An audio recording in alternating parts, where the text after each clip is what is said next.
Abakwadlodlo bagasele kungazelele muntu emahhovisi akwa-SASSA eGoli namhlanje ekuseni bezobopha lezi zisebenzi okusolakala ukuthi ziyathinteka emacaleni okukhwabanisa imali yezibonelelo zikahulumeni ngokusebenzisa amakhadi omgunyathi.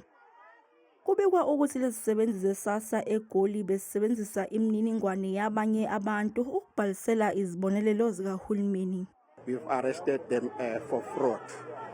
It's 2 females and 1 male. They are all grant administrators here at SASSA. NgoNhlolanja kwaboshwa abantu abane okungabesifazane ababili kanye nabesilisa ababili. Omunye wabo odabuka e-Ethiopia. Emva kokuba bebanjwe enxanxatheleni yezitolo eSoweto bekhipha imali ngamakhadi akwa-SASSA omgunyathi. Kubo kwabuye kwatholakala amakhadi omgunyathi angaphezu kwekhulu. They were found withdrawing money at a Shoprite using fraudulent SASSA cards. So we continued with our investigation. Is then that we revealed that no, they are working with some of the employees of SASSA in this building.